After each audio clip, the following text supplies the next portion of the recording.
आज हम लोग इस क्लास में साइंस के टॉप 30 क्वेश्चन पढ़ने वाले हैं। तो चलिए क्लास को स्टार्ट करते हैं। पहला नंबर क्वेश्चन, किसी लेंस की क्षमता -2 डायोप्टर है तो इसकी फोकस दूरी क्या होगी? किसी लेंस की क्षमता -2 डायोप्टर है तो इसकी फोकस दूरी क्या होगी? Option number A 0.5 metre, option number B 0.5 centimetre, या ऑप्शन नंबर सी, या ऑप्शन नंबर डी। तो इसका सही आंसर हो जाएगा ऑप्शन नंबर बी 0.5 सेंटीमीटर। चलिए नेक्स्ट क्वेश्चन की ओर बढ़ते हैं। कौन सा दर्पण आमतौर पर वाहनों में पीछे देखने के दर्पण के रूप में उपयोग किया जाता है? कौन सा दर्पण आमतौर पर वाहनों में पीछे देखने के दर्पण के रूप में उपयोग किया जाता है? ऑप्शन नंबर ए समतल दर्पण, ऑप्शन नंबर बी उत्तल दर्पण, ऑप्शन नंबर सी अवतल दर्पण, या ऑप्शन नंबर डी अवतल लेंस। तो आपका सही आंसर हो जाएगा ऑप्शन नंबर बी उत्तल दर्पण। तो चलिए अगले क्वेश्चन की ओर बढ़ते हैं। उत्तल दर्पण के सामने एक वस्तु को रखा गया है, इसकी प्रतिबिंब की प्रकृति कैसी होगी? ऑप्शन नंबर ए काल्पनिक, option number B, option number C, या ऑप्शन नंबर डी। इसका सही जवाब हो जाएगा ऑप्शन नंबर बी वास्तविक। इसका सही जवाब हो जाएगा ऑप्शन नंबर बी वास्तविक। चलिए नेक्स्ट क्वेश्चन की ओर बढ़ते हैं। उत्तल लेंस की फोकस दूरी हमेशा होती है। उत्तल लेंस की फोकस दूरी हमेशा होती है। ऑप्शन नंबर ए धनात्मक, ऑप्शन नंबर बी ऋणात्मक, ऑप्शन नंबर सी, या ऑप्शन नंबर डी। तो इसका सही जवाब हो जाएगा ऑप्शन नंबर ए धनात्मक। चलिए नेक्स्ट क्वेश्चन की ओर बढ़ते हैं। किस दर्पण का उपयोग समानता वाहनों का पार्श्व दृश्य दर्पण के रूप में किया जाता है? किस दर्पण का उपयोग समानता वाहनों का पार्श्व दृश्य दर्पण के रूप में किया जाता है? Option number A, option number B, option number C, या ऑप्शन नंबर डी। इसका सही जवाब हो जाएगा ऑप्शन नंबर सी उत्तल दर्पण। चलिए नेक्स्ट क्वेश्चन की ओर बढ़ते हैं। निम्न में से किस दर्पण की फोकस दूरी धनात्मक होती है? निम्न में से किस दर्पण की फोकस दूरी धनात्मक होती है? Option number A, option number B, option number C, या ऑप्शन नंबर डी। इसका सही जवाब हो जाएगा ऑप्शन नंबर बी उत्तल दर्पण। चलिए नेक्स्ट क्वेश्चन की ओर बढ़ते हैं। नया कार्तीय चिन्ह परिपाटी के अनुसार दर्पण के सामने रखे गए बिंब की बिंब दूरी ली जाती है। ऑप्शन नंबर ए धनात्मक, ऑप्शन नंबर बी कभी धनात्मक कभी ऋणात्मक, ऑप्शन नंबर सी ऋणात्मक, या ऑप्शन नंबर डी इनमें से कोई नहीं। इसका सही जवाब हो जाएगा ऑप्शन नंबर सी ऋणात्मक। ऑप्शन नंबर सी ऋणात्मक। चलिए नेक्स्ट क्वेश्चन की ओर बढ़ते हैं। किसी लेंस द्वारा उत्पन्न आवर्धन का ऐसे मात्रक होता है? किस लेंस द्वारा उत्पन्न आवर्धन का ऐसे मात्रक होता है? Option number A metre, option number B centimetre, option number C millimetre, या ऑप्शन नंबर डी मात्रक विहीन होती है। इसका सही जवाब हो जाएगा ऑप्शन नंबर डी, यह मात्रक विहीन होती है। चलिए नेक्स्ट क्वेश्चन की ओर बढ़ते हैं। बेकिंग पाउडर है बेकिंग पाउडर है। ऑप्शन नंबर ए मिश्रण, ऑप्शन नंबर बी यौगिक, ऑप्शन नंबर सी तत्व, या ऑप्शन नंबर डी मिश्र धातु। तो इसका सही जवाब हो जाएगा ऑप्शन नंबर ए मिश्रण। तो नेक्स्ट क्वेश्चन को बढ़ते हैं। निम्नलिखित में से कौन क्षारक है? निम्नलिखित में से कौन एक क्षारक है? ZnO, option number B SO2, option number C CO2, या ऑप्शन नंबर डी Na2। इसका सही जवाब हो जाएगा ऑप्शन नंबर ए ZnO। चलिए नेक्स्ट क्वेश्चन की ओर बढ़ते हैं। उदासीन विलयन का pH मान होता है। उदासीन विलयन का pH मान होता है ऑप्शन नंबर ए 6, 7, 8, या 14। तो उदासीन विलयन का pH मान होता है 7, ऑप्शन नंबर बी। चलिए नेक्स्ट क्वेश्चन की ओर। जल में घुलनशील क्षारक कहलाते हैं। जल में घुलनशील क्षारक क्या कहलाते हैं? ऑप्शन नंबर ए अम्ल, ऑप्शन नंबर बी क्षार, ऑप्शन नंबर सी लवण, या ऑप्शन नंबर डी इनमें से कोई नहीं। इसका सही जवाब हो जाएगा ऑप्शन नंबर बी क्षार। इसका ऑप्शन नंबर हो जाएगा ऑप्शन नंबर बी क्षार। चलिए नेक्स्ट क्वेश्चन की ओर बढ़ते हैं। तनु HCl का pH मान होता है, तनु HCl का pH मान होता है option number A 6, option number B 7, option number C 8 या ऑप्शन डी 0। इसका सही जवाब हो जाएगा ऑप्शन डी 0। चलिए नेक्स्ट क्वेश्चन को बढ़ते हैं। धातु के ऑक्साइड होते हैं, धातु के ऑक्साइड होते हैं ऑप्शन नंबर ए अम्ल, ऑप्शन बी क्षारक, ऑप्शन नंबर सी लवण या ऑप्शन नंबर डी इनमें से कोई नहीं। तो इसका सही जवाब हो जाएगा ऑप्शन नंबर बी क्षारक। चलिए नेक्स्ट क्वेश्चन की ओर बढ़ते हैं। निम्नलिखित में से कौन अम्ल है, निम्नलिखित में से कौन अम्ल है? Option number A COA, option number B KOH, option number C NaCl या ऑप्शन नंबर डी HCl। इसका सही आंसर हो जाएगा ऑप्शन नंबर डी HCl। चलिए नेक्स्ट क्वेश्चन की ओर बढ़ते हैं। सिल्वर क्लोराइड का रंग होता है, सिल्वर क्लोराइड का रंग होता है ए श्वेत, बी पीला, सी हरा या डी काला।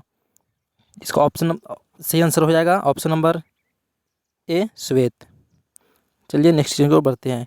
इनमें से कौन सबसे अधिक अम्लीय है, इनमें कौन सबसे अधिक अम्लीय है? pH जिसका pH मान 1 हो, pH बराबर 5 या pH बराबर 8 या जिसका मान pH बराबर 10 हो। तो इसका सही आंसर हो जाएगा ऑप्शन नंबर ए जिसका pH मान 1 हो। चलिए नेक्स्ट क्वेश्चन की ओर बढ़ते हैं। निम्नलिखित में से कौन लवण है, निम्नलिखित में से कौन लवण है? Option number A HCl, option number B NaCl, option number C NaOH या ऑप्शन नंबर डी KaOH। जिसका सही आंसर हो जाएगा ऑप्शन नंबर बी NaCl। चलिए नेक्स्ट क्वेश्चन की ओर बढ़ते हैं। सल्फ्यूरिक अम्ल का अणुसूत्र होता है, सल्फ्यूरिक अम्ल का अणुसूत्र होता है option number A H2SO7, option number B H2SO4, option number C H2O3 या ऑप्शन नंबर डी H2SO8। इसका सही आंसर हो जाएगा option number B NaHCO3। Sorry, इसका आंसर हो जाएगा ऑप्शन नंबर बी H2SO4। चलिए नेक्स्ट क्वेश्चन को बढ़ते हैं। सोडियम कार्बोनेट का अणुसूत्र है, सोडियम कार्बोनेट का अणुसूत्र है option number A, option number B, option C या ऑप्शन डी। सोडियम कार्बोनेट का अणुसूत्र कौन है? इसका सही आंसर हो जाएगा ऑप्शन नंबर ए Na2CO3। चलिए नेक्स्ट क्वेश्चन की ओर बढ़ते हैं। निम्नलिखित में से कौन आयनिक यौगिक है, निम्नलिखित में से कौन आयनिक यौगिक है? Option number A CH4, option B CO2, option C CaCl2 या ऑप्शन डी NH2। इसका सही आंसर हो जाएगा ऑप्शन नंबर सी CaCl2। चलिए नेक्स्ट क्वेश्चन की ओर बढ़ते हैं। NaOH है, NaOH है अम्ल, क्षार, लवण या इनमें से कोई नहीं। इसका सही आंसर हो जाएगा ऑप्शन नंबर बी क्षार। चलिए अगला क्वेश्चन की ओर। फेरस सल्फेट क्रिस्टल का रंग होता है, फेरस सल्फेट क्रिस्टल का रंग होता है सफ़ेद, हरा, लाल या भूरा। इसका सही आंसर हो जाएगा ऑप्शन नंबर बी हरा। चलिए नेक्स्ट क्वेश्चन की ओर चलते हैं। पादप में जाइलम उत्तरदायी है, पादप में जाइलम उत्तरदायी है जल का वहन के लिए, भोजन का वहन के लिए, अमीनो अम्ल का वहन के लिए या ऑक्सीजन का वहन के लिए। इसका सही आंसर हो जाएगा ऑप्शन नंबर ए जल का वहन के लिए। चलिए नेक्स्ट क्वेश्चन की ओर बढ़ते हैं। उत्पाद किस में पाया जाता है, उत्पाद किस में पाया जाता है? पैरामीशियम में, यूग्लिना में, अमीबा में या इनमें से कोई नहीं। तो पैरामीशियम है, जो कुटपाथ है वो अमीबा में पाया जाता है ऑप्शन नंबर सी। चलिए नेक्स्ट क्वेश्चन की ओर बढ़ते हैं। अस्टोमाटा पौधे के किस अंग में पाया जाता है, अस्टोमाटा पौधे के किस अंग में पाया जाता है? ऑप्शन नंबर ए तना में, ऑप्शन नंबर बी पत्तियों में, ऑप्शन नंबर सी जड़ में, या ऑप्शन नंबर डी इनमें से कोई में नहीं। इसका सही आंसर हो जाएगा ऑप्शन नंबर बी, पत्तियों में। चलिए अगले क्वेश्चन की ओर। मानव हृदय का औसत प्रकुंचन दाब है लगभग। मानव हृदय का औसत प्रकुंचन दाब है लगभग 120 mmHg, 150 mmHg, 90 mmHg, या ऑप्शन नंबर डी इनमें से कोई नहीं। इसका सही आंसर हो जाएगा ऑप्शन नंबर ए 120 mmHg। चलिए अगले क्वेश्चन की ओर। इनमें से कौन प्रकाश संश्लेषी अंग है? इनमें से कौन प्रकाश संश्लेषी अंग है? ऑप्शन नंबर ए पत्ती, option number B stroma, option number C grana, या ऑप्शन नंबर डी हरित लवक। इसका सही आंसर हो जाएगा ऑप्शन नंबर डी हरित लवक। चलिए अगले क्वेश्चन की ओर। वाष्पोत्सर्जन कैसी प्रक्रिया है? वाष्पोत्सर्जन कैसी प्रक्रिया है? शारीरिक, भौतिक, रासायनिक, या प्राकृतिक? वाष्पोत्सर्जन कैसी प्रक्रिया है? तो वाष्पोत्सर्जन एक ऑक्सीकरण अभिक्रिया है। वाष्पोत्सर्जन एक भौतिक प्रक्रिया है। चलिए नेक्स्ट क्वेश्चन की ओर। शरीर में भोजन का पाचन किस प्रकार की अभिक्रिया है? शरीर में भोजन का पाचन किस प्रकार की अभिक्रिया है?